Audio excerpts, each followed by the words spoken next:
Hello everyone, Golu movie वाला me welcome. आज हम सोलो लेवलिंग का सीजन 3 के एपिसोड 4 का रिव्यू करेंगे। आइए इस वीडियो का टारगेट रखते हैं 50 लाइक का और कमेंट करते हुए जाना आपका फेवरेट कौन है। तो चलिए शुरू करते हैं। इसके बाद हम लोग हंटर एसोसिएशन का सीन देखते हैं जहां पर एक इमरजेंसी मीटिंग बुलाई गई हुई होती है और ये सब कुछ जो यहाँ पर हुआ था आज वो सब कुछ बातें बताई जा रही होती है।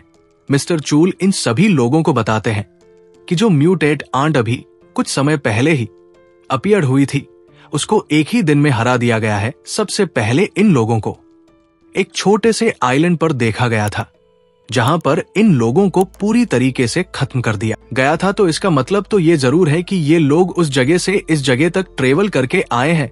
मैं उन सभी हंटर्स को थैंक्स कहना चाहूंगा जिन लोगों ने हमारे इमरजेंसी कॉल को तुरंत रिस्पॉन्ड किया और सक्सेसफुली इस मॉन्स्टर्स को खत्म कर दिया।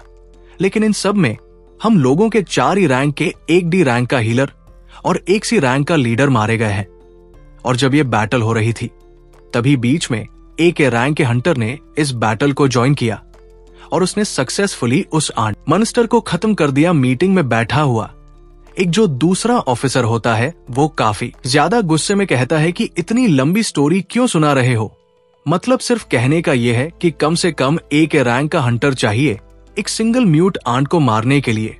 लेकिन मिस्टर चूल उसका कोई रिप्लाई नहीं देते हैं। इसके बाद वो आगे बताते हैं यहाँ पर कि हमारे यहाँ पर 294 सिविलियंस जो है उनको यहाँ पर इस म्यूट आंट की वजह से दिक्कत हुई है और भी काफी सारी चीजें जो भी यहाँ पर आज हुई थी इस आंट मॉन्स्टर की वजह से वो सब कुछ यहाँ पर बता रहे होते हैं। और इसने जितनी ज्यादा तबाही की है वो बहुत ही ज्यादा की है क्योंकि ये जो म्यूट आंट है इसके पास एबिलिटी है कि ये डेंजर्स को सेंस कर सकता है और उड़ के दूर चला जाता है।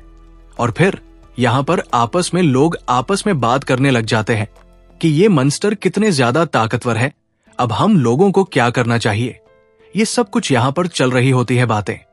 जिसके बाद मिस्टर गो बोलते हैं ये आइलैंड जेजू से लगभग 150 किलोमीटर दूर है। तो इसका मतलब तो ये है कि ये जो आंट है वो काफी ज्यादा दूर तक उड़ सकती है और सिर्फ कुछ किलोमीटर्स नहीं, ये बहुत ही ज्यादा दूर दूर तक उड़ सकती है।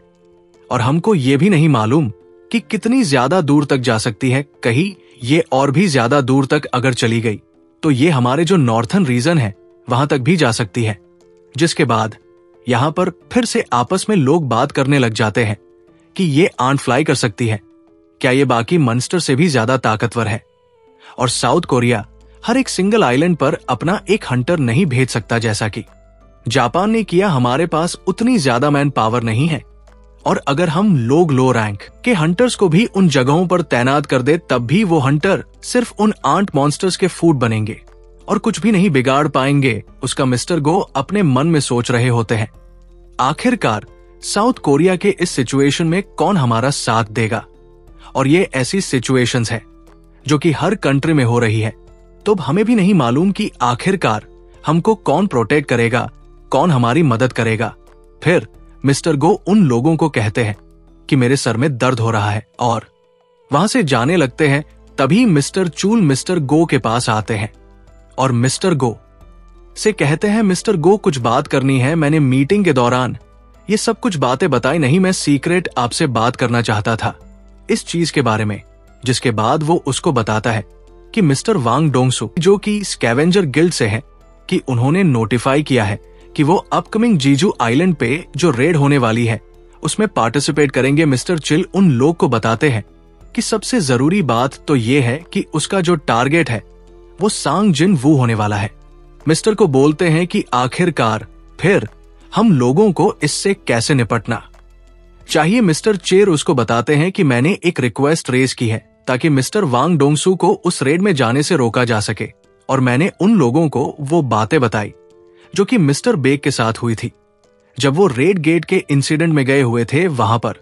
और उसी के दम पर मैंने रिक्वेस्ट रेज किए ताकि वांग डोंगसू को उस रेड पे जाने की इजाजत ना दी जाए। वांग डनसो ही एकमात्र हंटर नहीं है जो कि हमसे कांटेक्ट किया था, हमसे एक और हंटर कांटेक्ट किया था मिस्टर को।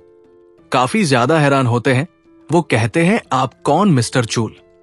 उनको बताते हैं कि वो एक नेशनल लेवल का हंटर है। जिसके बाद हम लोग फिर से यहाँ पर जिन्वू को देखते हैं डेमन कैसल के अंदर तो जो डेमो नोबल गर्ल होती है उसको होश आ गया होता है। जिनवू उसको देखते हुए कहता हो तो फाइनली तुम उठ गई हो। जिनवू उस बोलता है, ऐसा लगता है कि सारे डेमोस आपस में फ्रेंडली नहीं होते हैं। ये देखो, मैंने इतने सारे मॉन्स्टर्स को मार दिया। ये सभी लोग तुम्हारे ऊपर अटैक कर रहे थे, तो मेरे को उन लोगों को निपटाना पड़ा डेमोन।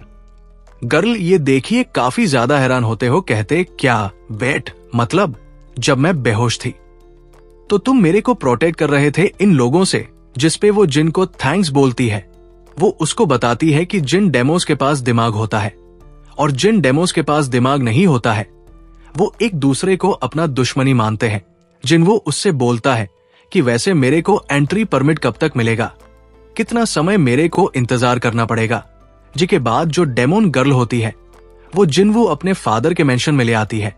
वहां पर जो सिक्योरिटी गार्ड होता है उससे बोलती है कि वैसे मेरे फादर कहां पर है, जिसपे वो गार्ड उसको बताता है कि आपके जो फादर है वो थ्रोन रूम में है। वैसे ये बंदा कौन है जो आपके पीछे वो जिनवू की बात कर रहा होता है, जिसपे वो गर्ल उसको बताती है कि ये हमारे आज के सबसे ज्यादा इंपॉर्टेंट गेस्ट हैं, तो हाँ इनको रिस्पेक्ट दो। इसके बाद वो थ्रोन रूम में अपने फादर के पास जाती है।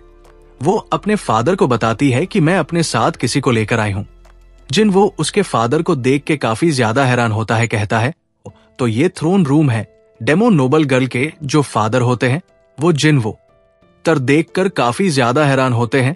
वो कहते हैं कि एजल ये कौन है आखिरकार, तुम इस बंदे को यहाँ क्यों लाई? कौन? जिसपे उसको बताती है कि फादर ये आज हमारा गेस्ट है। उसके फादर उसके ऊपर चिल्लाते हुए कहते हैं कि आखिरकार ये कैसा गेस्ट है जो कि आपने साथ इतने ज्यादा सोल्जर्स लेकर आया है।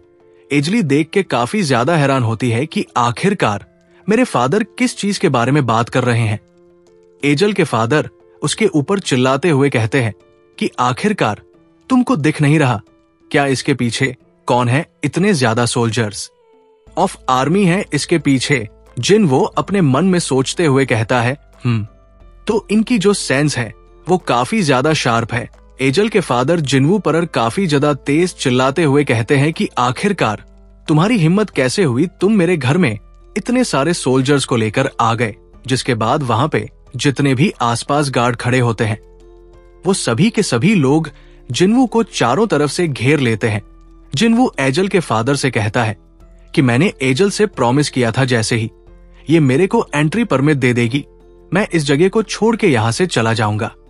एजल के फादर अपने मन में सोचते हुए कहते हैं कि आखिरकार क्या ये वही बंदा है जो कि इतनी ज्यादा स्पीड से सारे फ्लोर्स को क्लियर कर रहा है, इस डेमन कैसल के और डेमोस को खत्म किए जा रहा है। हालांकि हम लोग नोबल्स हैं, लेकिन जिस तरीके से इसने सारे डेमोस को मारा है, यहाँ तक कि इसने वेल्कन और मेटर्स को भी हराया है, तो मेरे को नहीं लगता कि हमारा कोई चांस है कि हम इसके खिलाफ खड़े भी हो पाए। हम बच नहीं पाएंगे इससे अगर हम इसके खिलाफ लड़ने भी जाएं। तो जिसके बाद वो बोलते हैं जिन से अच्छा तो तुमको एंट्री परमिट चाहिए। जिन उसको बताता कि हाँ मेरे को एंट्री परमिट भी चाहिए, लेकिन मैं आपसे एक और रिक्वेस्ट करना चाहूंगा, मैजल को अपने साथ ले जाना चाहूंगा।